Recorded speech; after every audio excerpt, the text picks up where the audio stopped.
यफ़क़हू क़ौली।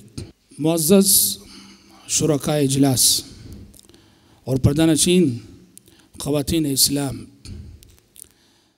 मैं इस मौके पर अल्लाह रब्बुल इज़्ज़त का दिल की गहराइयों से शुक्र अदा करता हूँ कि आज से 13 दिन कबल तज़किरे अशर मुबश्शरा के उन्वान से हज़रात सहाबा कराम रिज़वानुल्लाहि अलैहिम अजमाइन की सीरतों का और उनकी सवाने हयात को सुनने सुनाने का जो मुबारक सिलसिला हमने शुरू किया था, आज हम सब इस प्रोग्राम की आखिरी कड़ी और उसके इख्तितामी इजलास में जमा हैं। हमने पिछले दिनों में नबी करीम सल्लल्लाहु अलैहि वसल्लम के वो जलीलुल क़द्र सहाबा जिन्हें दुनिया ही में जन्नत की खुशखबरी सुनाई गई, उनमें से 9 सहाबा की ज़बान हयात सुनी है, और आज अशर मुबश्शरा में से आखिरी सहाबी हज़रत सईद बिन ज़ैद रज़ी अल्लाह तआला अन्हु, मैं उनकी ज़बान हयात लेकर आपकी खिदमत में हाज़िर हुआ हूँ। सईद बिन ज़ैद रज़ी अल्लाह अन्हु, इनका पूरा नामो नसब सईद बिन ज़ैद बिन अम्र बिन नुफ़ैल अल-अदवी अल-क़ुरशी, हिजरत से तकरीबन 22 साल कबल इनकी विलादत हुई थी, और इनका कबूल इस्लाम मक्के में नबी करीम सल्लल्लाहु अलैहि वसल्लम ने दार अरक़म के नाम से एक मरकज़ कायम किया था, एक दावती सेंटर बनाया था। तो दार अरक़म का मरकज़ कायम होने से ज़रा पहले हज़रत सईद बिन ज़ैद रज़ी अल्लाह अन्हु मुशर्रफ़ ब इस्लाम हुए थे। हज़रत सईद बिन ज़ैद रज़ी अल्लाह अन्हु के तारुफ में सबसे बड़ी बात यह है कि इनके जो वालिद थे, जिनके ये फ़र्जंद है ज़ैद बिन अमर बिन नुफ़ैल, ये बड़ी गैर मामूली शख्सियत, ये एक बहुत बड़े बाप के बेटे थे।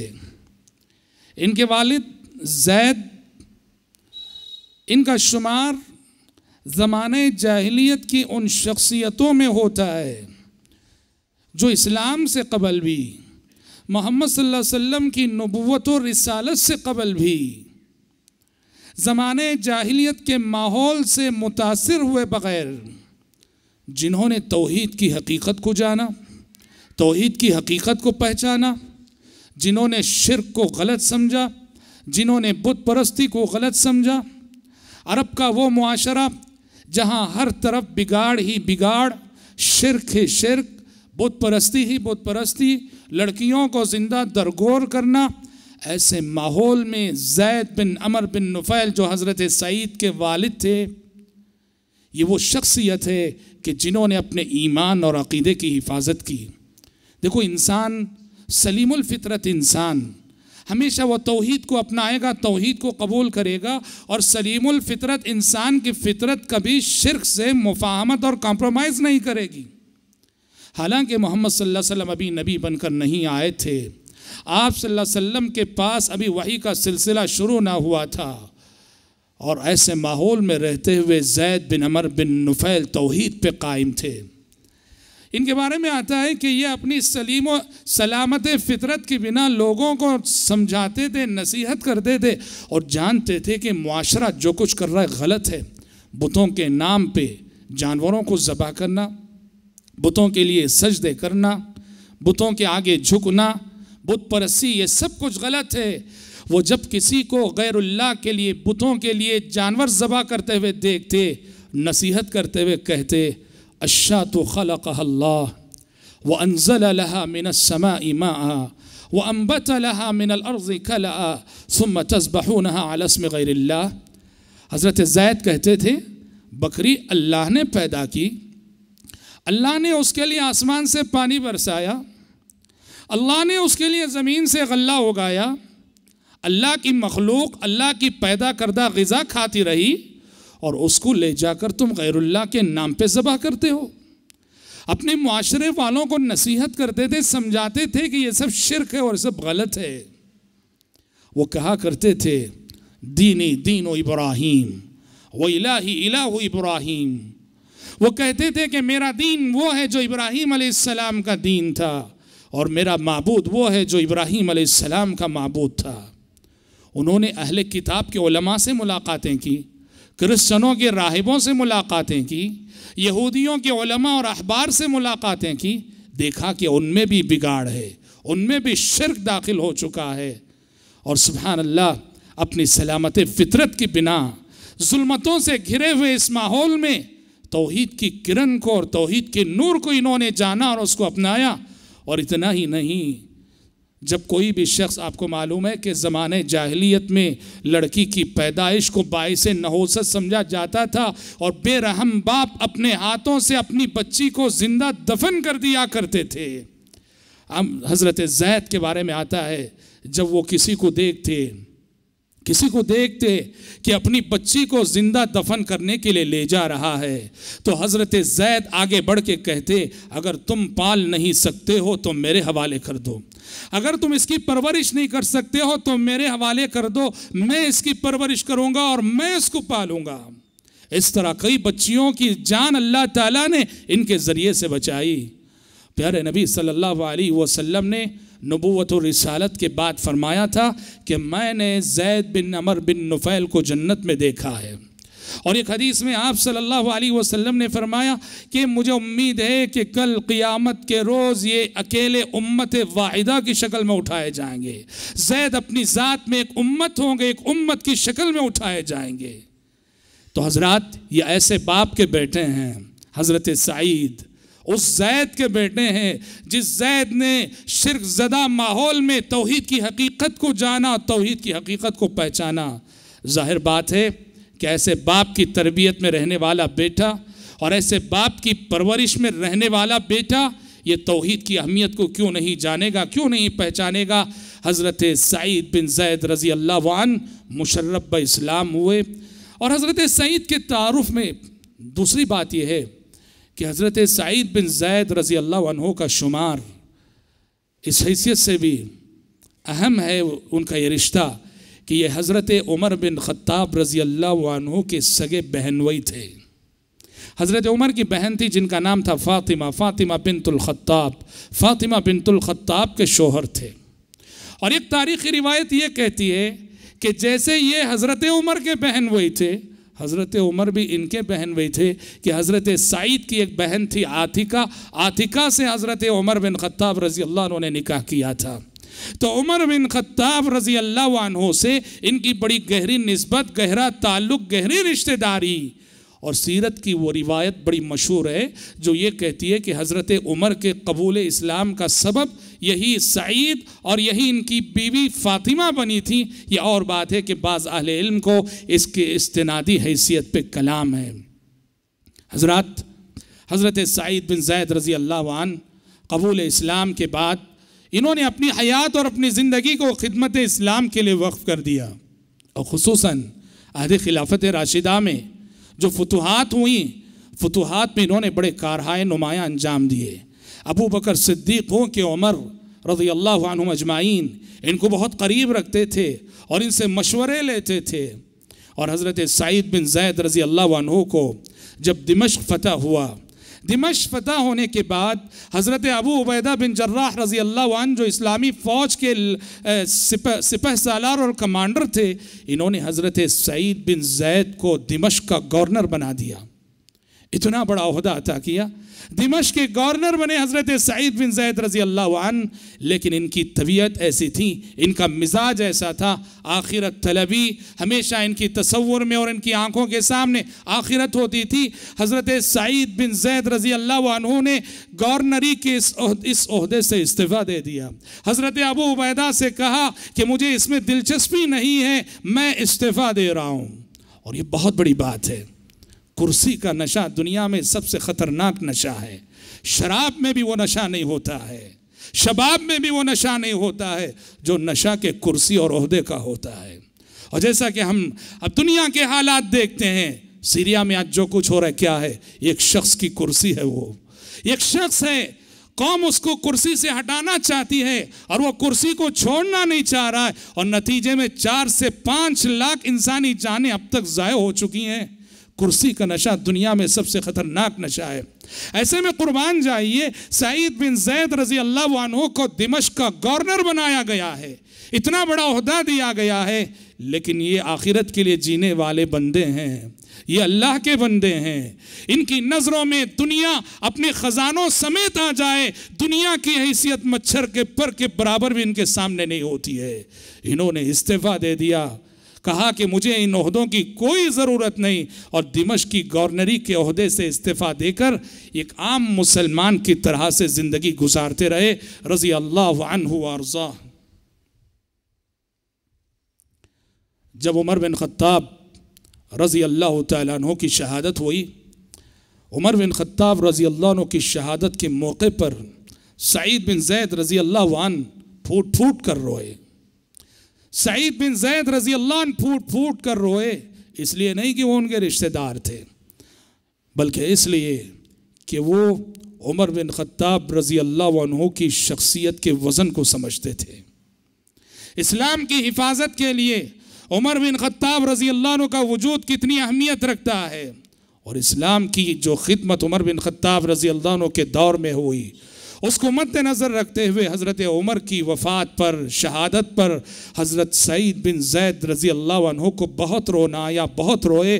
और उस दिन उन्होंने फरमाया था कि आज इस्लाम को एक ऐसा नुकसान पहुँचा है, आज उमर की शहादत की शक्ल में इस्लाम को एक ऐसा नुकसान पहुँचा है कि क़ियामत तक इस नुकसान की तलाफ़ी करना और भरपाई करना नामुमकिन है। अल्लाह अकबर।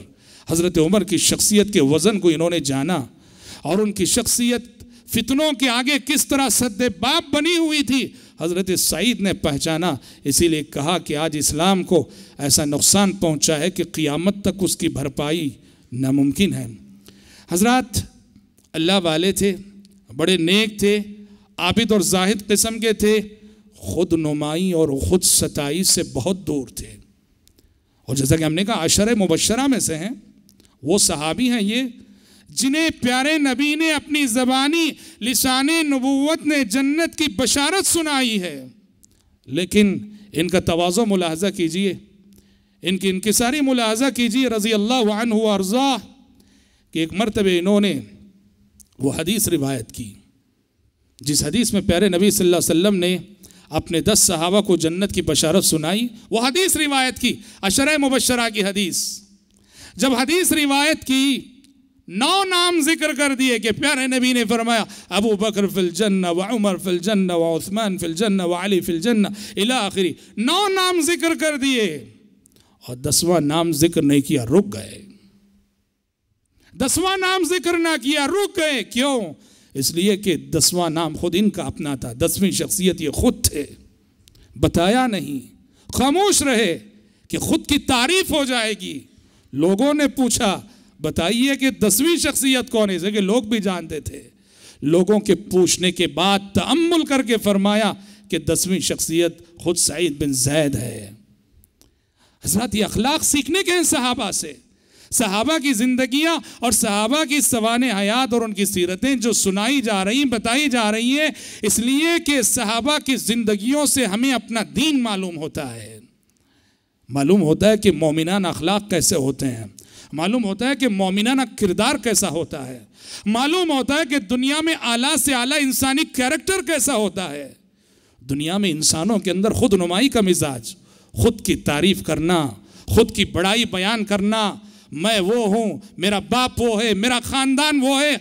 सहाबा से अदब सीखो, सहाबा से अखलाक सीखो, सहाबा से तवाज़ो सीखो।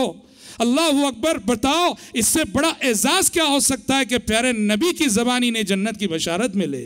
इससे बड़ा इनाम क्या हो सकता है, इससे बड़ी सआदतमंदी क्या हो सकती है, और इससे बड़ी खुशनसीबी क्या हो सकती है। पर कभी इन्होंने इन बातों पे इतराया नहीं, कभी गुरूर में मुब्तला ना हुए। तवाज़ो और इनकिसारी हमेशा हज़रात सहाबा किराम की ज़िंदगी में रही। ये तो कुरान की तालीम है कि कुरान ने कहा था फ़ला तुज़क्कू अनफुसकुम फ़ला तुज़क्कू अनफुसकुम हुवा अअलमु बिमन इत्तक़ा। अल्लाह कहता है कि अपनी पारसाई आप बयान ना करो, मैं बड़ा मुत्तक़ी हूँ, मैं बड़ा नेक हूँ, मैं फ़लाह हूँ, मैं फ़लाह हूँ। तुम क्या हो वो जानता है, तुम्हें पैदा करने वाला जानता है। हुवा अअलमु बिमन इत्तक़ा। कौन सही मानों में अल्लाह का तक़वा रखने वाला, अल्लाह से डरने वाला, वो अल्लाह जानता है। तुम्हें जो है अपनी बड़ाई आप बयान करने की ज़रूरत नहीं। सहाबा इकराम रिज़वानुल्लाहि अलैहिम अजमाइन का यही अदब था। हज़रत सईद 9 नाम गिना कर रुक गए, इसलिए कि 10वां नाम इनका था, और पूछने पर उन्होंने बताया कि 10वां नाम मेरा ही है। हज़रत सईद बिन ज़ैद रज़ी अल्लाह अन्हु, जैसे हमने साद बिन अबी वक्कास रज़ी अल्लाह अन्हु के बारे में बयान किया था, हज़रत सईद बिन ज़ैद की शख्सियत भी मुस्तजाबुद दावात थी। हमने साद बिन अबी वक्कास रज़ी अल्लाह अन्हु की सीरत में जुमा के दिन बताया था कि हज़रत साद बिन अबी वक्कास रज़ी अल्लाह अन्हु वो सहाबी हैं कि जो मुस्तजाबुद दावात थे, कि वो जो भी दुआ करते थे उनकी दुआ अर्श इलाही के दरवाज़ों को खिटखिटाती थी और शरफ़ कबूलियत से नवाजी जाती थी। उनकी हर दुआ कबूल होती थी। हज़रत साद हाथ उठाए अगर दुआ के लिए लोग डर जाते थे, और जिसने उन्हें सताया है, तकलीफ़ दी, फ़ौरन माफ़ी मांग लेते थे। सईद बिन ज़ैद रज़ी अल्लाह अन्हु का शुमार भी उन्हीं खुश नसीब शख्सियतों में होता है जो इंदल्लाह मुस्तजाबुद दावात थे। उनकी दुआएँ फ़ौरन कबूल होती थीं, उनकी दुआओं का नतीजा फ़ौरन नज़र आता था। मशहूर वाक़या है और बसनद सही साबित है कि मरवान बिन हकम जब मदीने के गवर्नर थे, मरवान के ज़माने की बात है कि मदीने की एक औरत जिसका नाम था अरवा बिनते औस, अरवा बिनते औस ने हज़रत सईद बिन ज़ैद पे ये इल्ज़ाम लगाया, ये बहतान लगाया कि सईद बिन ज़ैद ने नाहक मेरी ज़मीन हड़प कर ली। उसकी ज़मीन के बाजू इनकी ज़मीन थी। कहा कि नाहक मेरी ज़मीन में वो आ गए हैं और मेरी ज़मीन का इतना हिस्सा ये हड़प कर लिए हैं। अल्लाह अल्लाह। हमने कहा दुनिया वालों की ज़बानों से कौन बच सकता है, दुनिया वालों के तानों से कौन बच सकता है, दुनिया वालों के इल्ज़ामात से कौन बच सकता है। पाकबाज मरियम न बच सकी, पाकबाज आयशा न बच सकी, मोहम्मदुर रसूलुल्लाह न बच सके सल्लल्लाहु अलैहि वसल्लम, अल्लाह के नेक बंदे न बच सके। सईद बिन ज़ैद जैसे जलील कदर सहाबी पर, जो अशरे मुबशरा में से एक हैं, ये इल्ज़ाम लगाती है दुनिया कि इन्होंने नाहक मेरी ज़मीन हड़प कर ली है। अल्लाह अल्लाह, दिल टूट गया, रंजूर हो गए और दिल को ऐसा जख्म लगा। मरवान ने बुलाया, इसलिए कि कज़िया मरवान के दरबार में गया था, मदीने का गवर्नर था मरवान। मरवान ने बुलाया, मरवान ने बुला के पूछा कि सईद क्या कह रही है ये औरत आपके बारे में। मरवान जानता था कि ये सईद बिन ज़ैद कैसे जलील कदर सहाबी हैं, फिर भी ये कज़िया पहुंचा है, सुनना ज़रूरी है। हज़रत सईद ने बस एक बात कही मरवान से, कहा कि मरवान आप ही बताइए, मैंने अपने इन कानों से प्यारे नबी को फरमाते हुए सुना है कि जो शख्स इस दुनिया में नाहक एक बालिश ज़मीन किसी की हड़प करे, जो शख्स इस दुनिया में नाहक एक बालिश ज़मीन किसी की हड़प करे, कल क़ियामत के रोज़ उसके गले में 7 ज़मीनों का तौक डाला जाएगा। एक बालिश ज़मीन किसी की हड़प करे, 7 ज़मीनों का तौक उसके गले में डाला जाएगा। कहा कि मरवान बताओ, इस हदीस को सुनने के बाद क्या तुम समझते हो कि मैं ऐसी जुर्रत करूंगा कि ये दूसरे का माल हड़प करने की और औरत की जायदाद पे कब्जा करने की मैं जुर्रत करूंगा? मरवान ने कहा कि सईद, इससे बढ़कर मैं आपसे कुछ नहीं पूछूंगा, आपने ये हदीस सुना दी, मैं इससे बढ़कर आपसे सबूत नहीं मांगूंगा। आपका तक़वा, आपकी ज़िंदगी, आपका किरदार और जो हदीस आपने सुनाई, ये आपकी पाक दामनी का सबसे बड़ा सबूत है। दिल टूट गया था, दिल टूट गया था, आह निकल गई। वही खड़े खड़े हज़रत सईद ने कहा, ऐ अल्लाह, अल्लाहुम्मा इन कानत काज़िबतन, अगर यह औरत झूठी है और जानबूझकर झूठ कह रही है, फ़अअमी बसरहा, अल्लाह इस औरत की बीनाई छीन ले, इस औरत की बीनाई छीन ले, वक़्तुलहा फ़ी अर्ज़िहा, और उसे उसकी ज़मीन में मार दे। रावी हदीस कहते हैं 1 महीना गुजरा सिर्फ कि उस औरत की बीनाई छिन गई। 1 महीना गुजरा सिर्फ, उस औरत की बीनाई छिन गई। और हुआ ये कि वो जब नाबीना हो गई तो एक मर्तबे अपनी किसी ज़रूरत के लिए गुजर रही थी, वही ज़मीन जिस ज़मीन के बारे में उसने दावा किया था कि सईद ने नाहक हड़प की है, उस ज़मीन में एक गड्ढा था, उस गड्ढे में गिरी और गिरकर वहीं इंतकाल कर गई। इत्तक़ी दाअवतल मज़लूम फ़इन्नहु लैसा बैनहा व बैनल्लाहि हिजाब। ज़िंदगी में मज़लूम की आहों से बचो, मज़लूम की बद्दुआ से बचो। मज़लूम की आहों और अल्लाह के दरमियान कोई हिजाब नहीं हुआ करता, कोई रुकावट नहीं हुआ करती। आप मज़लूम से ये ना कहो कि वो क्यों बद्दुआ कर रहा है, जालिम से कहो कि वो क्यों जुल्म कर रहा है। बद्दुआ मज़लूम का हक़ है, बद्दुआ मजलूम का हक है। जिस पे जुल्म किया जाता है, जिसको सताया जाता है, जिसकी इज्जत और आबरू पे हमला किया जाता है, जिसका माल नाहक हड़प किया जाता है और जिसकी पर नाहक जानलेवा हमले होते हैं, जिसकी इज्जत और आबरू पे कीचड़ उछाला जाता है, शरीयत उसे हक देती है। वो चाहे तो बद्दुआ कर सकता है, वो अगर अपने हक को इस्तेमाल करता है तो दुनिया को ये पूछने का हक नहीं कि वो क्यों बद्दुआ कर रहा है, दुनिया जालिम से पूछे कि वो क्यों जुल्म कर रहा है। सईद बिन ज़ैद रज़ी अल्लाह अन्हु की दुआ कबूल हुई और वो औरत नाबीनाई छिन गई और उसी ज़मीन के गड्ढे में गिरकर जो है मर गई। याद रखो मेरे भाइयों, दुनिया में कभी भी आप साहिब असर रसूख हो, आप साहिब असर रसूख हो, आपकी बात चलती हो, आपको हुनर आता हो, आप साहिब कमाल हो, अपने असर रसूख का गलत इस्तेमाल न करना। अपने असर रसूख के बिना नाहक किसी की इज्जत और आबरू पे हमला न करना। अपने असर रसूख के बिना नाहक किसी की जायदाद पे कब्जे न करना। अपने असर रसूख के बिना नाहक किसी को मुकद्दमात में और केसों में न फंसाना। अपने असर रसूख के बिना नाहक किसी की ज़ात को नुकसान न पहुंचाना। इसलिए कि जब हम जालिम बन जाते हैं तो हमारे पास कितनी बड़ी ताकत क्यों ना हो, बड़ी ताकत रखकर भी हम कमज़ोर हो जाते हैं, इसलिए कि हम जालिम हैं। और जो मजलूम है, जिसे हम कमज़ोर समझ रहे हैं, वो भले से कितना कमज़ोर क्यों ना हो, वो जो है बड़ा ताकतवर है कि उसके पास आह की शक्ल में, बद्दुआ की शक्ल में एक ऐसा हथियार है कि जो जालिम के खिरमनों को जलाकर कभी भी खाकिस्तर कर सकता है। तो मुस्तजाबुद्दावात शख्सियत थी। इनकी दुआएं शरफ़ कबूलियत से नवाजी जाती थीं रज़ियल्लाहु अन्हु अर्ज़ा। और आखिरी बात जो हज़रत सईद बिन ज़ैद रज़ियल्लाहु अन्हु के ताल्लुक़ से मुझे कहनी है कि एक सवाल पैदा होता है जहन में कि जब उमर बिन ख़त्ताब रज़ियल्लाहु अन्हु शहीद हो रहे थे, छुरा घोंप दिया गया था और हज़रत उमर से कहा गया कि अपने बाद आप किसी को खलीफा बना जाइए।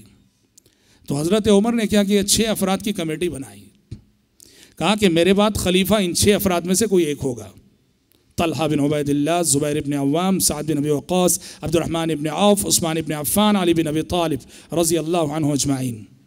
कहा कि मेरे बाद खलीफा इन 6 अफराद में से कोई एक होगा। ये 6 अफराद की कमेटी है, ये जो है बैठेंगे और बैठ के मशवरा करेंगे, मशवरा करके अपने में से किसी को खलीफा बना लेंगे।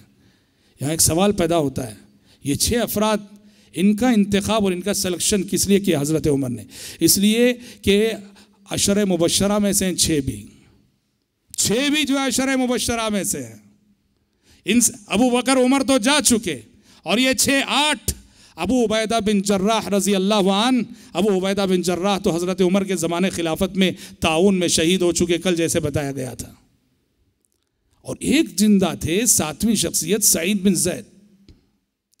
सवाल ये है कि जब सईद बिन ज़ैद भी अशर मुबशरा में से हैं, क्या वजह है कि हज़रत उमर बिन ख़त्ताब रज़ियल्लाहु अन्हु ने खिलाफत के लिए जो कमेटी नामज़द की उसमें जितने 6 अशर मुबशरा के सहाबा को नामज़द किया, मुतय्यन किया, और सईद बिन ज़ैद को छोड़ दिया, हालांकि उनका शुमार भी अशर मुबशरा में से है। भाइयों, ये हज़रत उमर का इंसाफ था, ये हज़रत उमर का एहतियात था। सईद बिन ज़ैद वो जानते थे कि इस ओहदे के हकदार ज़रूर हैं, वो जानते थे और उनकी सालिहियत, उनके तक़वे को भी जानते थे। पर हज़रत उमर ने इस कमेटी में उनको इसलिए नामज़द नहीं किया, वो हज़रत उमर के रिश्तेदार थे, हज़रत उमर के बहनोई थे। दुनिया ये ना कहे कि उमर ने जो है खिलाफत के लिए अपने बहनोई का नाम लिया और अपने बहनोई को नामज़द किया। अल्लाह अकबर। अक़रीबा परवरी से इतना दूर थे, इतना एहतियात करते थे हज़रत उमर। और हम पहले ही बता चुके हैं सीरत फ़ारूक़ी पे जब हमने बहस की थी कि लोगों की ज़बानी खिलाफत के लिए हज़रत उमर के बाद इब्ने उमर का नाम आ रहा था। लोग इब्ने उमर का नाम ले रहे थे कि आपके बाद सबसे मौजूद शख्सियत तो आपके फ़र्जंद इब्ने उमर हैं। हज़रत उमर कांप उठे थे, काम गए थे। कहा कि मेरे बाद ये बोझ मेरे बेटे और मेरे फ़र्जंद पे आ रहा है। लोगों की नज़रों में इब्ने उमर की अहमियत को घटाने के लिए कि कहीं इब्ने उमर पे ये बारे गिरा ना रख दिया जाए, यूं कहा कि जिस शख्स को बीवी को तलाक देना नहीं आया वो खिलाफत की ये जिम्मेदारी कहाँ से निभा सकेगा। अल्लाह अकबर। रज़ियल्लाहु अन्हु व अर्ज़ा। तो हज़रत ये बुनियादी बात थी, बुनियादी वजह थी जिसके सबब हज़रत उमर बिन ख़त्ताब रज़ियल्लाहु अन्हु सईद बिन ज़ैद रज़ियल्लाहु अन्हु के किरदार की अज़मत के कायल रहते हुए भी खिलाफत के लिए जो कमेटी इन्होंने तजवीज़ की उसमें हज़रत सईद का नाम उन्होंने पेश नहीं किया। एक मिसाली ज़िंदगी गुजारने के बाद हज़रत सईद बिन ज़ैद रज़ियल्लाहु ताला अन्हु मदीने में सन 50 पर 1 हिजरी में वफ़ात पाई इन्होंने। और वफ़ात के वक्त इनकी उम्र थी 70 से ज़ायद, 73 साल से कुछ ज़ायद इनकी उम्र थी। और साद बिन अबी वक़ास रज़ियल्लाहु ताला अन्हु ने इनकी नमाज जनाजा पढ़ाई और मदीने ही में जो बकी कब्रस्तान है वहीं हज़रत सईद बिन ज़ैद रज़ियल्लाहु अन्हु को दफन किया गया। एक मिसाली ज़िंदगी इस तरह जो है हज़रत सईद बिन ज़ैद रज़ियल्लाहु ताला अन्हु की ख़त्म होती है। हज़रात अल्हम्दुलिल्लाह कि हम हज़रत सईद बिन ज़ैद रज़ियल्लाहु अन्हु की सवाने हयात जब ख़त्म होती है तो हमारा ये प्रोग्राम जो तज़किरे अशरे मुबशरा के उन्वान से मुनाक़िद किया गया था, हमारा ये प्रोग्राम भी इख्तिताम को पहुँच रहा है। मैं इस मौके पर सबसे पहले अल्लाह रब्बुल इज़्ज़त का शुक्र अदा करता हूँ कि उसकी तौफ़ीक़, उसकी मदद और उसकी ताईद से ही ये मुमकिन हो सका कि हम अशरे मुबशरा के उन्वान से ये प्रोग्राम और इस प्रोग्राम का ये कामयाब सिलसिला मुनाक़िद कर सकें। अल्हम्दुलिल्लाह साल गुज़िश्ता इसी मकाम पर और इसी मस्जिद में हमने सीरत नबवी, सीरत रसूल सल्लल्लाहु अलैहि वसल्लम पर 23 मुहाज़रात सुने थे। 23 मुहाज़रात में सीरत रसूल सल्लल्लाहु अलैहि वसल्लम को मुकम्मल किया था। शुक्र है रब्बुल आलमीन का जिसने सीरत रसूल सल्लल्लाहु अलैहि वसल्लम के बाद नबी करीम सल्लल्लाहु अलैहि वसल्लम के अज़ीम और जलीलुल क़द्र सहाबा में से 10 अज़ीम सहाबा जिन्हें दुनिया में जन्नत की बशारत सुनाई गई थी, उन सहाबा की ज़िंदगियों के हवाले से मुफीद मालूमात हासिल करने की उसने जो है तौफीक बख्शी। जैसा कि हमने कहा, सहाबा की ज़िंदगी को पढ़ना, सहाबा की ज़िंदगी को सुनना और सुनाना, ये हकीकत में दीन सीखने के मुतरादिफ है। हमारा इरादा, हमारी नीयत है इंशाअल्लाह ताला हर साल इस मौके से हमारे प्रोग्राम का ये सिलसिला शख्सियात ही के हवाले से इंशाअल्लाह ताला आगे बढ़ेगा और चलता रहेगा। यकीनन आम मौज़ूआत तो हम सुनते हैं, लेकिन जो शख्सियात जिसे कहते हैं, जो सहाबा हैं, ताबईन हैं, तबे ताबीन हैं, सहाबियात हैं, ताबईयात हैं, दुआत हैं, मुबल्लिगीन हैं, उब्बाद हैं, ज़ुहाद हैं, इनकी ज़िंदगियों में इतना बड़ा पैगाम और इतने अजीम मैसेजेस रहते हैं, अल्लाह अकबर, कि उनकी ज़िंदगियों को पढ़ना जो है हमारी ज़िंदगियों में तब्दीली लाने और इनकलाब लाने के लिए ज़रूरी होता है। शुक्र है रब्बुल आलमीन का जिसने हम सबको और आप सबको ये तौफीक दी कि हम सीरत रसूल सल्लल्लाहु अलैहि वसल्लम के बाद फिर से एक और कामयाब सिलसिला तज़किरे अशर मुबश्शरा के उन्वान से मुनाकिद कर सके। मैं इस मौके पर मस्जिद खलीलुल्लाह आरटी नगर के तमाम ही ज़िम्मेदारान और इस्लामिक इंफॉर्मेशन सेंटर के तमाम ही ज़िम्मेदारान और ज़िली जमीयत अहले हदीस बेंगलुरु के तमाम ही ज़िम्मेदारान का तहे दिल से शुक्र अदा करता हूँ कि उन्होंने इस प्रोग्राम को बेहतर से बेहतर अंदाज में चलाने के लिए जिन जिन इंतज़ामात की ज़रूरत थी, बेहतरीन इंतज़ामात इन्होंने फ़राहम किए। वल्लाह मैंने देखा कुछ अफराद जो मस्जिद खलीलुल्लाह के ज़िम्मेदारान में से हैं और ऐसे इस्लामिक इंफॉर्मेशन सेंटर के ज़िम्मेदारान में से हैं, मैंने देखा रोज़ अव्वल से प्रोग्राम जब से शुरू हुआ आज तक मुसलसल पूरी संजीदगी के साथ जुटे रहे और तमाम ही इंतज़ामात जो प्रोग्राम को कामयाबी से हमकिनार करने के लिए जिन इंतज़ामात की ज़रूरत होती है, उन्होंने अपना वक्त लगाया, मेहनत लगाई, अपना पैसा लगाया। रब्बुल आलमीन सबको जो है जज़ाए खैर अता फरमाए। अल्हम्दुलिल्लाह ये मस्जिद खलीलुल्लाह सच कहें तो शहर बेंगलुरु की एक मिसाली मस्जिद बन चुकी है।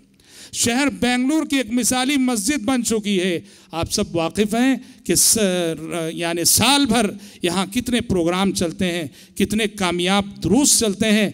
मैं दुआ करता हूँ ये शुरू से जिन जिन लोगों ने इस मस्जिद को बनाने में, इस मस्जिद को कायम करने में और आज तक इस मस्जिद का इंतज़ाम और इंसराम चलाने में जिन जिन लोगों ने अपना वक्त, अपनी मेहनत, अपनी ज़िंदगी, अपना पैसा लगाया है, रब्बुल आलमीन सबको जो है सबके अमाल को शरफ़ कबूलियत से नवाजे और अल्लाह तबारक व तआला नज़र बस से बचाए और रब्बुल आलमीन इन्हें मज़ीद हौसला दे और मज़ीद रब्बुल आलमीन इन सबको जो है तौफ़ीक़ देवे। और साथ ही साथ मैं आप तमाम शुरका का भी तहे दिल से शुक्र अदा करता हूँ। सीरत के प्रोग्राम में भी हमने देखा था और इस प्रोग्राम में भी हमने देखा, सुभान अल्लाह, रोज़ अव्वल से आखिर तक उसी जोश के साथ आप सब आते रहे। हमारी माएँ बहनें भी इतनी तादाद में आती रहीं कि बैठने के लिए उनके लिए जगह तंग पड़ रही थी। शुरू से आखिर तक बड़े शौक़ और बड़े जज्बे से आप सब आते रहे और मैं जानता हूँ कि आने वालों में से नज़दीक से जहाँ बहुत सारे लोग आए, दूर दराज मकामात से आए और उनके शौक़ और उनके जज्बे की दाद देनी पड़ेगी कि एक दिन जबकि बारिश का दिन था, हम समझ रहे थे कि मस्जिद खाली रहेगी, बारिश के दिन भी सुभान अल्लाह इसी तरह से लोगों की हाज़िरी रही। ये यकीनन हज़रात सहाबा कराम रिज़वानुल्लाह अलैहिम अजमाइन से आपकी मोहब्बत है, आपका क़ल्बी ताल्लुक़ है और गहरा लगाव है, जिसने आप सबको और हम सबको इन शख्सियात की ज़िंदगियों के हवाले से यहाँ जमा होने पर जो है मजबूर किया है। मैं दुआ करता हूँ रब्बुल आलमीन से कि जिस तरह सीरत रसूल का सिलसिला रब्बुल आलमीन की तौफ़ीक़ से एक कामयाब सिलसिला हुआ बिफ़ज़लिही तआला, हम दुआ करते हैं कि अल्लाह करे कि ये सिलसिला भी वैसे ही कामयाब हो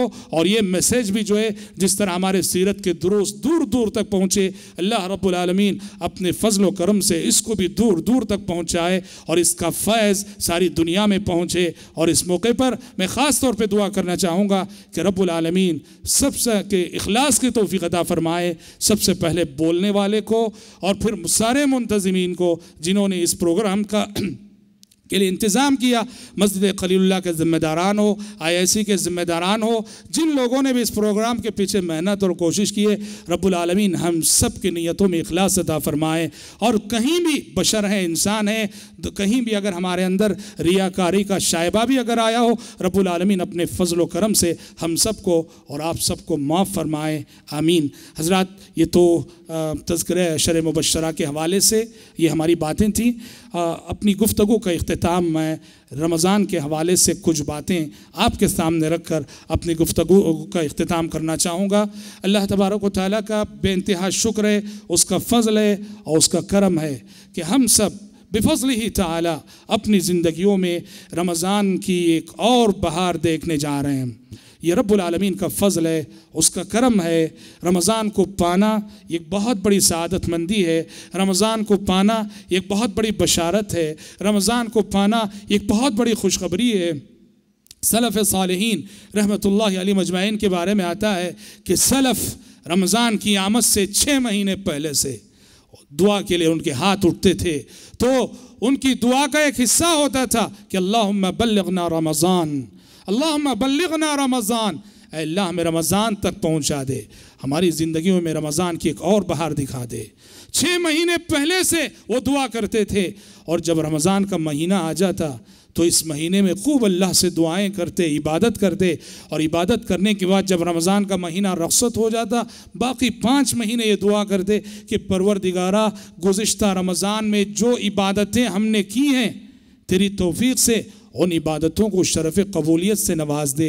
गोया सलफ़ की ज़िंदगी ये बताती है, सलफ़ का नमूना ये बताता है, उनका पूरा साल रमज़ान की जुस्तजू में गुज़रता था, रमज़ान के शौक़ में गुज़रता था, रमज़ान के ज़ौक़ में गुज़रता था, रमज़ान की तड़प में गुज़रता था और रमज़ान की लगन में गुज़रता था।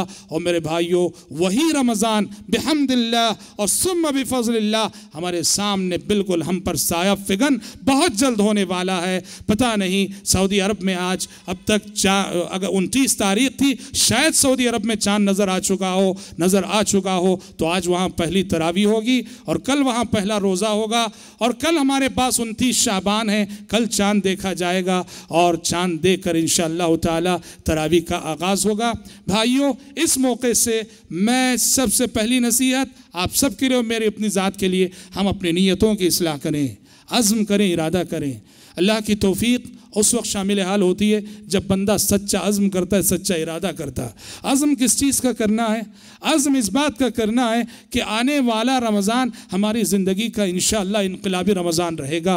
आने वाले रमज़ान की हम कदर करेंगे, आने वाले रमज़ान के तक़द्दुस का हम हर कदम लिहाज रखेंगे, रमज़ान का हर कदम हम एहतराम करेंगे, इसलिए कि रमज़ान का महीना ये शाइरुल्लाह में से है और कुरान फरमाता है वमन युअज़्ज़िम शाइरल्लाह फ़इन्नहा मिन तक़वल क़ुलूब।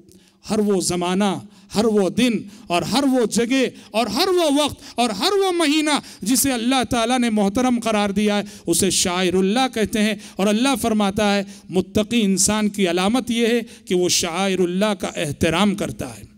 अगर रमज़ान भी गैर रमज़ान की तरह गुजर जाए हमारी ज़िंदगियों में, कोई तब्दीली नहीं, कोई चेंजेस नहीं, तो ये इस बात की अलामत है कि हमारे दिल तक़वे से खाली है।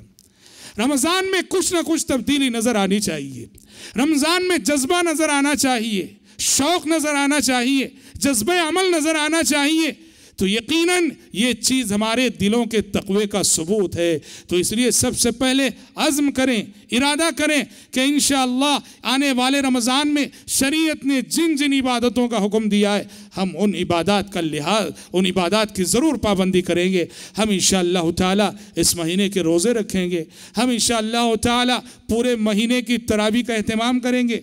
हम इंशाअल्लाह ताला इस महीने में कुरान मजीद से ख़ास ताल्लुक़ रखेंगे। हम इंशाअल्लाह ताला इस महीने में ज़्यादा से ज़्यादा सदक़ा व खैरात करेंगे। हम इंशाअल्लाह ताला इस महीने में गरीबों, मिस्कीनों और दूसरे मोहताजों का ख्याल रखेंगे।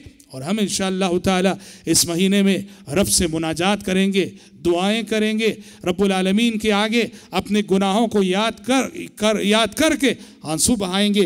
इस अज़्म के साथ और इस इरादे के साथ रमज़ान के इस मुबारक महीने का इस्तक़बाल करना चाहिए। और गुनाहों का वो सिलसिला जो हमारी ज़िंदगियों में है, हम जानते हैं कि हमसे क्या गुनाह हो रहे हैं। सबसे बेहतर मेरे अंदर क्या कमज़ोरी है मैं जानता हूँ, आपके अंदर क्या कमज़ोरी आप जानते हैं। हमें चाहिए कि हम सच्चे दिल से, सिद्क़ दिल से अपनी कमज़ोरियों का एहसास करके, एतराफ़ करके रमज़ान के इस मुबारक महीने में अपने अंदर तब्दीली लाने की कोशिश करें।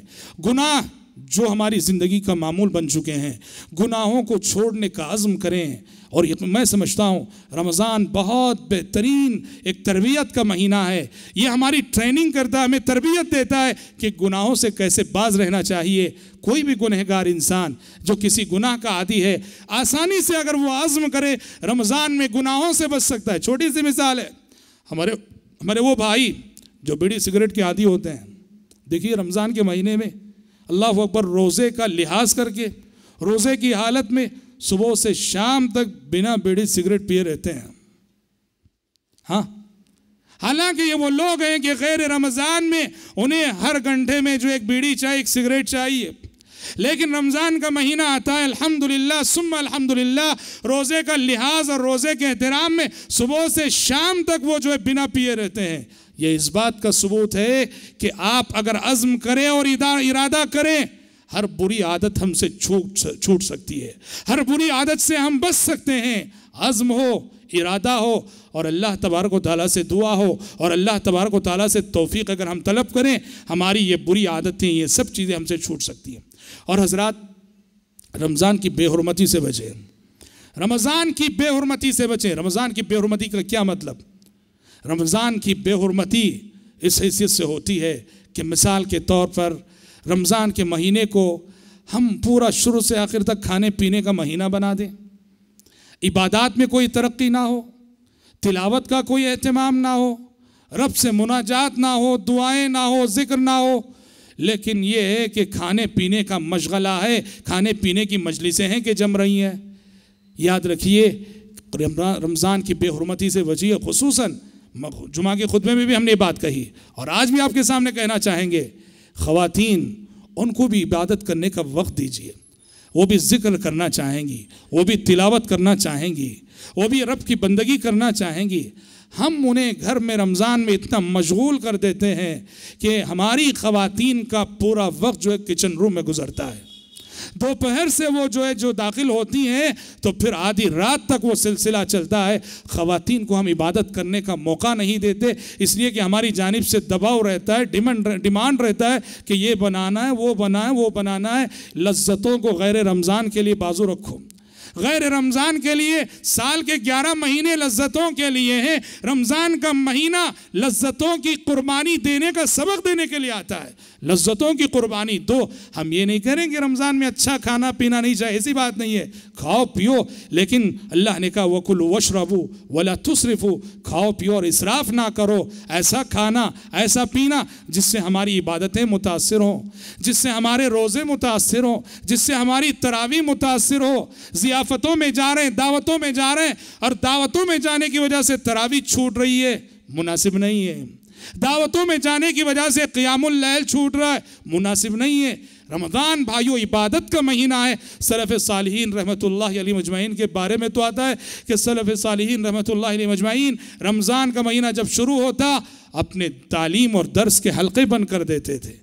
जिन हलकों में कुरान की तालीम होती थी, जिन हलकों में दरस हदीस होता था, जिन हलकों में दरस फ़िक़्ह होता था, जिन हलकों में दरस अक़ीदा होता था, रमज़ान क्या आया कि एक महीने के लिए सारे हलक़े बंद कर दे कि इबादत का महीना आ चुका है। साल के 11 महीने तालीम व ताल्लुम के लिए हैं, ये इबादत का महीना है, हमारा ज़्यादा से ज़्यादा वक्त इबादत में गुजरना चाहिए। तो लिहाजा इस महीने में इबादत से दिल लगाइए, दिल खोल कर इबादत कीजिए। और ख़ास तौर पर एक बात बतौर नसीहत, ये सिर्फ मस्जिद खलीलुल्लाह के लिए नहीं, और ये बात हर जगह के लिए, हर मस्जिद के लिए, कि रमज़ान की जो बेहुरमती का एक बहुत बड़ा मज़हर हमारी मस्जिदों में जो देखने को मिलता है वो है एतिकाफ़। देखो, एतिकाफ़ एक इबादत है, और इस इबादत की असल रूह क्या है जानते हैं? इस इबादत की असल रूह तन्हाई है, कि इंसान दुनिया जहाँ से अपने ताल्लुकात को ख़त्म करके, अपने रिश्तेदारों, अपने बीवी बच्चों से अलग थलग होकर, तिजारत व कारोबार के झमेलों से अलग थलग होकर 10 दिनों के लिए अल्लाह के घर में जो है तन्हाई में उसकी बंदगी और उसकी इबादत करते हुए वक्त गुजारता है। यही वजह है कि प्यारे नबी सल्लल्लाहु अलैहि वसल्लम के बारे में आता है, सुन्नत है, मस्जिद के अंदर आप टेंट लगाते थे, खीमा लगाते थे, ताकि हमारी नज़र किसी पे ना पड़े, कोई हमें ना देखे। एतिकाफ़ की असल खुसूसियत है तन्हाई, तन्हाई की इबादत। आज एतिकाफ़ का शौक़ और जज्बा तो खूब पाया जाता है। सैकड़ों लोग, क्या ख़वातीन और क्या मर्द एतिकाफ़ के लिए आते हैं, लेकिन हम अपनी आंखों से देख रहे हैं और यहाँ भी सुन रहे हैं, जहाँ भी एतिकाफ़ हो रहा है सुन रहे हैं, एतिकाफ़ के नाम पर बड़ी बेहुरमती हो रही रमज़ान की, एतिकाफ़ के नाम पर बड़ी बेहुरमती हो रही इबादत की, एतिकाफ़ के नाम पर बड़ी बेहुरमती हो रही मस्जिदों की। खुसूसन ख़वातीन के सिलसिले में बड़ी शिकायतें एतिकाफ़ के हवाले से। सब मिल के बैठ जाना, सब मिल के जमा होना, जैसे कोई मीटिंग हो रही हो, मशवरे हो रहे हो, तन्हाई नाम को भी नहीं होती है। गलत है ये बात। और फिर उससे बुरी बात यह है कि एतिकाफ़ में कोई शख्स बैठा है, कोई खातून बैठी है, पूरा ख़ानदान आ रहा है उससे मिलने के लिए, पूरा ख़ानदान आ रहा है उससे मिलने के लिए, कभी फ़लाँ रिश्तेदार, कभी फ़लाँ रिश्तेदार। और फिर एतिकाफ़ में बैठी हुई ख़वातीन, हम ये नहीं कहते कि देखो जब बात आ रही है तो सब मुराद नहीं होते, हम मानते हैं यक्का दुक्का अल्लाह की बंदियां ऐसी होंगी और यक्का दुक्का अल्लाह के बंदे यकीनन ऐसे होंगे जो एतिकाफ़ को एतिकाफ़ की तरह करते होंगे। लेकिन मेजॉरिटी की बात हम कर रहे हैं कि मेजॉरिटी और अक्सरियत को देखा जा रहा है कि वो एतिकाफ़ की हुर्मत का लिहाज नहीं रखते, मस्जिदों की हुर्मत का लिहाज नहीं रखते। एतिकाफ़ की जगह चोरियाँ होती हैं, एतिकाफ़ की जगह चोरियाँ होती हैं। अच्छा, मोबाइल आ गया है, मोबाइल के ज़रिए से एतिकाफ़ में बैठे मर्द हजरात कारोबार कर रहे हैं मोबाइल के ज़रिए से फ़ोन करके, और ख़वातीन हैं कि मोबाइल के ज़रिए से सारे रिश्तेदारों से बात कर रहे हैं। तन्हाई कहाँ चली गई, इबादत कहाँ चली गई? एतिकाफ़ खालिसतन लिवजहिल्लाह। और इससे गलत बात यह है जो हमने पिछले सालों में सुनी कि बाज़ ख़वातीन अपनी नौजवान और गैर शादीशुदा लड़कियों को एतिकाफ़ में बिठाती हैं और साफ कहती है, नीयत ये होती है एतिकाफ़ में हमारी बच्चियाँ हम बैठेंगी तो अच्छे रिश्ते आएंगे। रिश्तों के लिए याद रखो, इस्लाह नीयत बहुत ज़रूरी है। नीयत में ज़रा भी खोट हो, फसाद हो, ऐसा एतिकाफ़ करने से बेहतर है कि आप ना करें। आपने वो हदीस सुनी है, बारहा सुनी है, हर रमज़ान में सुनते हैं। प्यारे नबी सल्लल्लाहु अलैहि वसल्लम ने एतिकाफ़ के लिए खीमा लगाया, अपना टेंट मस्जिद में लगाया। एक उम्मुल मोमिनीन ने देखा कि आप सल्लल्लाहु अलैहि वसल्लम ने अपना टेंट लगाया है, वो उम्मुल मोमिनीन आई, उन्होंने अपना टेंट लगाया। उन्हें देखकर दूसरी उम्मुल मोमिनीन आई, उन्होंने अपना टेंट लगाया। उन्हें देखकर तीसरी उम्मुल मोमिनीन आई, उन्होंने अपना टेंट लगाया। प्यारे नबी आए, देखा मुसलसल कई खीमे लगे आपके खीमे के बाजू। पूछा ये सब टेंट किसने लगाए? पता चला कि ये सारी टेंट उम्महातुल मोमिनीन के हैं, ये सारे खीमे उम्महातुल मोमिनीन ने लगाए हैं। आप सल्लल्लाहु अलैहि वसल्लम को अंदेशा हुआ, ये जो सौकनों में जो जज्बा होता है ना, कि कहीं ना कहीं वो जज्बा यहाँ कार फरमा है। हर सौकन चाहती है कि शोहर से ज़्यादा करीब मैं हूँ, ये दिखाना चाहती है कि तुझसे ज़्यादा मैं प्यारी हूँ, शोहर के नज़दीक मैं महबूब हूँ। प्यारे नबी को अंदेशा हुआ कि कहीं ऐसा तो नहीं कि ये जज्बा यहाँ कार फरमाओ। आपने फरमाया आल बिर्रा युरिदना, आल बिर्रा युरिदना, क्या वाक़ियतन नेकी की नीयत है इन सब की? आप सल्लल्लाहु अलैहि वसल्लम को जब ये अंदेशा लायक, आपने हुक्म दिया सारे टेंट निकालो, सारे खीमे निकाल दिए गए, खुद आप सल्लल्लाहु अलैहि वसल्लम का खीमा भी निकाल दिया गया, और उस रमज़ान में आपने एतिकाफ़ी छोड़ दिया, एतिकाफ़ी तर्क कर दिया, न खुद किए और न उम्महातुल मोमिनीन को करने दिया। क्यों? इसलिए कि फसादे नीयत का शाइबा था सिर्फ।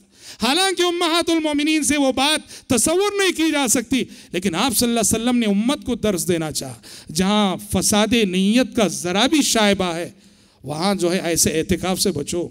अल्लाह के लिए बंदे इबादत करना हो, एतिकाफ़ की इबादत हो या कोई भी इबादत हो, खालिसतन लिवजहिल्लाह, अल्लाह की खुशनुदी और अल्लाह की रज़ा के लिए करना चाहिए, कोई और मकसद नहीं होना चाहिए। तो लिहाजा मैं दरख्वास्त करना चाहूँगा आप सबसे, हमारी माओ बहनों से, कि अगर आप एतिकाफ़ करती हैं खालिसतन लिवजहिल्लाह करें, और सारे इरादे और सारे मकासद जो हमारी नीयतों में खोट पैदा करते हैं उससे बचें, और अल्लाह तबारक व तआला से इखलास की तौफीक मांगें। मैं दुआ करता हूँ कि अल्लाह तबारक व तआला हम सबको, आप सबको आने वाले इस रमज़ान में ज़्यादा से ज़्यादा रब की बंदगी करने की तौफीक अता फ़रमाए, ज़्यादा से ज़्यादा अल्लाह की इबादत करने की तौफीक अता फ़रमाए।